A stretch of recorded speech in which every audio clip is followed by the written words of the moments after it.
So imagine this. You get married to a man, but he ends up sleeping with half of his staff. He is cheating on you. He's absent from the house. You guys end up divorcing and you stay alone for a year. After this, you take out a will that he is not included on. And a few months later, he comes back into your life, sweeps you off your feet, and you guys get remarried, and 12 days later, you're dead. And this man gets everything. And somehow your own death was blamed on you. This is what happened for Elsa Limp Wright back in the 1920s. And not only her, but 3 other members of her family died in the same manner. But Elsa's is by far the most suspicious. So let's get into her backstory and then talk about some of the red flags. Elsa was born in 1883, and she was the last of the Limp children. The family that she was born into was the famous Limp brewing family of St. Louis. Like I'm telling y'all, these guys made bank. And I will include all of their backstories on my YouTube. But Elsa was always the baby of the family. And while she was very spoiled, she became an independent, resilient young woman. So how did Elsa end up the most wealthiest unmarried woman in St. Louis at the time? Well, she was only 23 when her mother passed away of cancer in 1906. So their family's entire estate was divided among the children when she passed away. And it was said on the will that Elsa could receive an extra $100,000 whenever she married. Well, Elsa was a baddie and a feminist, and she joined the suffrage movement in the 1910s and became the founder of the first suffragette society in St. Louis. She was fascinated with spiritualism and just an overall free thinker. Well, she ended up meeting a man named Thomas Wright. He was the president of this brass and metal company, so the wedding was bougie and they took a year-long honeymoon, essentially traveling the world. And Elsa brought 28 pieces of Louis Vuitton luggage with her. But once they got back home and reality set in, their personalities did not mix well together and it turned into a freaking storm. They had screaming matches that often turned violent. He would cheat on her constantly. For one of the many examples, whenever he caught her in bed with one of his workers, she took her car and rammed it into his. On February 1st of 1919, Elsa filed for divorce. And it was granted. And for the next year, Elsa decided to find herself again. She was traveling, spending time with friends, family, but at some point reconnected with Thomas. This man somehow won her back, and on March 8th of 1920, they were remarried in New York City. And just a few days later, on March 20th, she was found dead. While her last days remain a mystery, the only version of events that exists belongs to her husband, who is highly suspicious. Either way, according to him, the night of March 19th was restless for Elsa. She was having indigestion, nausea, and periods of severe depression. It was thought that maybe she was having stress after remarrying Thomas, possibly having second thoughts about the reconciliation. Whatever was causing her suffering, she was awake for most of the night. Thomas claimed that she woke the next morning and was feeling better, but wanted to remain in bed. Moments later, he got out of bed to take a bath, and he heard a sharp cracking sound over the noise of the water. He called for her and didn't hear her. Let's talk about some of the red flags involving Elsa's death. There was no witnesses, and none of the workers there heard anything. They were shocked that there was no letter or note left. The first phone call was made to a doctor, and the second call was made to a family friend who just happened to be an attorney. No one bothered to telephone the police. In fact, the police found out by accident, because her brother Edwin ended up getting into a car accident after being called by the doctor. The police were dispatched over there, and Thomas seemed highly agitated. His only excuse for not calling them himself was that he was upset and bewildered. He was questioned for about 2 hours, but never taken into custody. While there's a large family history of depression, there was no real evidence to show that she took her own life. The only witness to this was her husband, who had claimed to hear a cracking sound. There was no blood at the crime scene, and her body wasn't moved from the house following her death. The embalming was performed in room. I am on my way to the Limp Mansion right now, and I'm going to be staying in Elsa's room. The Limp Mansion has high paranormal activity, so if you'd like to see that and also know more backstory on the family, go to my YouTube. I caught my neighbor trying to open my apartment door. Should I be worried? Disclaimer is not my Storytime, it's me on Instagram. I just moved into my new apartment 2 months ago. Everything's been completely normal and fine up until a few weeks ago. I went to my mailroom to pick up some packages and there happened to be one of my neighbors there. He says his name is Jerry and he actually introduced himself to me. I had never seen him before, but he just said, "Hey, how are you?" I said, "Hi." And then he said, "Are you new to the building?" And I confirmed that I was new to the building. That's when he said that I looked familiar to him and he asked me where I went to school. I told him where I went to school and then he started asking me more questions. But the more questions he asked me, the more I realized he was just trying to find me on Facebook. I didn't give him my last name or anything. But ultimately, this guy knows where I live, so I was just like, whatever. That's when he started recommending restaurants and cafes around our neighborhood. He just kept talking and talking and talking. I ended up standing there for 10 minutes listening to him talk until I told him I had to leave. That's when he said it was so nice to meet me and that he'd see me around. Keep in mind, he does not know what floor I live on at this point. Then a few days later, I see him again at the mailroom. I said hello, but I made sure to act like I was in a hurry. But of course, he had to stop me and we talked again for like 5 minutes. Follow for part 2. I caught my neighbor trying to open my apartment door. Should I be worried? Disclaimers in all my story time I sent me on Instagram. I knew he was going to talk my ear off, so I told him I was in a hurry and I had to go. And he says, no worries, maybe we should catch up sometime. And I said, cool, bye. I did not say yes. A few hours later, I get on my Instagram and I see that he started following me. I wasn't super creeped out at this point. I was just like, okay, maybe he's just trying to be friendly. I instantly went and blocked him from seeing my stories. I didn't want him to keep tabs on me that way. Oh, also, I forgot to mention I work from home. And I do have 2 dogs. My dogs are always pretty quiet. I've never had a complaint about them. They really don't bark. Since I work from home, I walk them about 3 times a day. And remember, at this point, he doesn't know what floor I live on. At least I didn't think so. A few days later, I decided to go have dinner with one of my best friends. I left my apartment for literally 40 minutes because I try not to leave my dogs alone for too long. When I get off the elevator at my floor, I see the guy trying to open my door. He was pushing the door with his shoulder. I yelled at him from across the hallway and said, what are you doing? Then he looked shocked. Then he said, oh, sorry. I heard noise in your apartment and I wanted to make sure your dogs are okay. How does he know I have dogs? Part 3 is I caught my neighbor trying to open my apartment door. Should I be worried? Disclaimers in all my story time instead on my Instagram. When I caught him red-handed trying to open my door, I asked him what he was doing. He said that he walked by and heard my dogs making really loud noises. And that he just wanted to make sure that they were okay. My dogs were making 0 noises. And how did he know I had 2 dogs? And how did he know what floor I lived on? I was officially creeped out. He saw the look on my face and said, oh, I'm so sorry if I made you uncomfortable. I was just trying to check on your dogs. That's when I told him that he didn't need to do that and that it was okay and he could leave now. That's when he started freaking out. He said, I'm so sorry. Please forgive me. I can tell I made you uncomfortable and I feel like I've ruined everything. That's when I told him that he hadn't ruined anything because nothing was going on. Then he said, maybe you should give me your phone number so that if something like this happens again, I can just call you. I said no immediately. I told him he could leave again and he walked away. He's halfway down the hallway and says, oh, we should still catch up for some coffee or something. What? I am concerned, but I don't know if I'm just freaking out for no reason. Could he have really been trying to help? Or am I right to think that he was trying to break in? I emailed my landlord and they said that they've never had a problem with him before. What the heck should I do? Okay, so don't get me wrong. I love meeting my followers. Like, when y'all come up to say hi to me, it really be making my day. But this one time, I got caught off guard so hard, and I have just not been the same. So a while back, I was at the spa, and how the spa works is like a whole bunch of different pools and stuff. So everybody's like walking around, you know, touching water, feeling water, being around water, whatever. And I like to go a lot because I like to spend money that I don't have. And after I was done swimming and drowning in the pools, I go into the locker room to change out of my bathing suit. And now usually there's a dressing room there where you can change in private that I like to go to because my body is a temple, bitch. But that day, the line for the dressing room was so long that I did not have time to wait for it. So I took myself to the darkest corner there was, and I started getting naked. And you know, I managed to take my shirt off. My Titianas made their short guest appearance, and then I put another shirt on. But when I went to go take my pants off, this is literally what it looked like. Oh my God, is that Emily? We love you, girl. We follow you. Oh, hey. I was full booty crack, full portal to another dimension was out, if you know what I mean. And these girls were so nice, and they're like, oh my God, Emily, we love your videos. Like, you're so engaging. And because I was so nervous and caught off guard, I could not think of anything else to say but, oh yeah, this ass, it attracts. And they stood there so confused, and they were like, oh, okay, whatever. Like, just wanted to let you know we love your videos. And I was like, oh, okay, just saying, because, you know, my colito was out, but it's okay. Now this is awkward. Now I'm going to go cry.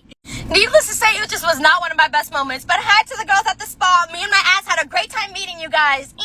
I am so confused as to what just happened to me, and I don't understand why some people have to be so weird. So I was just at the Taco Bell drive-thru, you know, trying to get my Baja Blast on or whatever, and I'm just sitting in my car, and where my Taco Bell is located, it's a highly populated area, so a lot of people are like walking in, out of it. There's always people around it. And because I was sitting bored in my car waiting for my turn, and also because I'm chismosa, I love to people watch. And I see a man walk right in front of my car, and I look at him for literally only like 3 seconds, and I'm like, that's a little too close to comfort, but I'm gonna let you live, girl boss. And then all of a sudden, this man circles my car and comes up to my window, and he's like, and I roll my window down a little bit, and this man dead ass looks at me and goes, I saw you looking at me. You like what you see? What? And I look at him like, no, you were just getting a little too close to my car, so that's why I looked at you. I literally only looked at you for like 3 seconds. He goes, yeah, sure, that's what they all say. I know what you really want. And I was like, I want a Baja Blast, bitch. And this man dead ass goes, oh yeah, well, why didn't you let me in the car and we could talk about what you were really looking at? And I said, what in the Doritos Locos tacos did I get myself into? And I look at him like, you're gonna have to back up from my car before I hit you with my car. I swear to God. And I kept trying to inch my car forward to get him away from me, but he kept following me, and he's like, oh, I like when they're hard to get. And I was like, sir, you are wearing a dirty white beater with one flip-flop. I swear to God, you better go find that other chancleta before I take that flip-flop and beat you with it. I swear I will. Luckily, the car behind me saw that I was getting stressed out, so they get out and they're like, bro, you're gonna have to stop talking to her. He's like, no, it's okay, we're playing a game, she likes it. And I was like, why in the 7 nations would you think that I enjoy talking to somebody who has his bare dogs out on the dirty floor? Go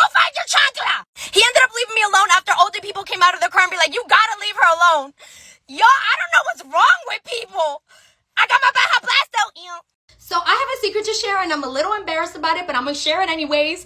I can't rap. Can't rhyme, can't do it, I don't know why. But my friends in LA are really good at it. Like, we would sit in a room and they put on a beat and they start spitting and it'd be really funny and entertaining. But I would be sitting there in silence trying to think of words that rhyme, like Emily, Cremily, Demily. It just wasn't clicking. And they would always try to include me and be like, oh, Emily, it's your turn. But I literally had nothing to say, so I would always just sit there in silence. And I just don't want to do that anymore. So my secret is, I've been practicing. So I wrote a couple bars down, and I'm going to show y'all this super heat fire that I just made up. I am not Jasmine, I am Aladdin. So far ahead, these bums is lagging. See me in that new thing, bums is gagging. I'm starting to feel like a dungeon dragon. Rah, rah, like a dungeon dragon. I'm starting to feel like a dungeon dragon. Look at my show footage, how these girls be spazzing. So fuck I look like getting back to a has-been. Yeah, I said it, has-been. Ah, period! Who trying to rap battle? Y'all, this is not a drill. Like, I am not joking right now. I am dead scared. I just came outside to get something from my car and legit all of my windows were down. Look. What the hell? I did not put my windows down. Why are all the... Oh, nah. What if there's an animal or... Oh, nah. What if there's a person in there? And nobody uses my car but me, so nobody would have put... My passenger seat is all the way down. Do you see it? I literally drove my car last night and this seat was not like this. I promise you. Oh my God, my car was unlocked too. It smells weird in here. Let me check the back seat. Hello? I'm gonna check the trunk and see if somebody maybe... Ah! Oh, what the hell? Why is this down? Guys, I literally don't know what the hell is happening. What the hell? Nobody messes... I literally do not come back here. And I have not heard this fall. What the... I don't know who is out here messing with me, but you better stop because I'm scared. So everybody's been asking for an update as to what happened with my car. And honestly, I don't even know what to say. My car was parked 2 down the street for my camera to see.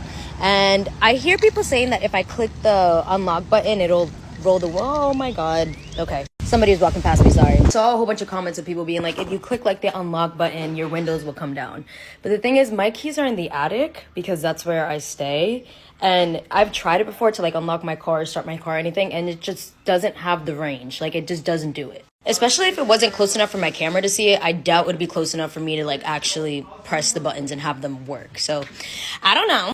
I had somebody check my car and there's nothing in my car. There's no air tags, nothing has popped up on my phone, and everything seems to be there. But I also don't keep a lot of stuff in my car for reasons like this. So yeah, I'm still trying to figure out what happened. It hasn't happened since, so I mean, hopefully we're okay. Hopefully it doesn't happen again. But we are double locking the big body now. I just saw the weirdest thing while I was on my hot girl walk because, you know, I gotta get my steps in or whatever. And as I'm walking, I see a random ass bunny cross my path and it looks at me like, hey girl, and I'm like, oh, what you doing? It's like, oh, I'm going back to my crib. So I follow her back to its house and I pass the backyard because you already know she's Mosa. I have to peek.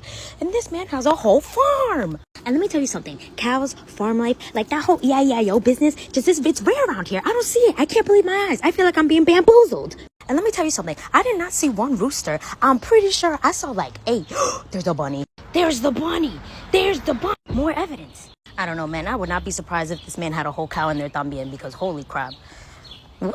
The government really be crazy. They really be like, we must protect unborn life at all costs. Like, life is the most important thing ever and we will protect it. But the moment that life starts lifing a little too much, the moment that life comes out as a minority, comes out a little too gay, that's when they're like, whoa, chill. We said you can have a life but not rights. Chill. I'm confused.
Did she just fucking hit my car? No, it's fine. I'm just saying.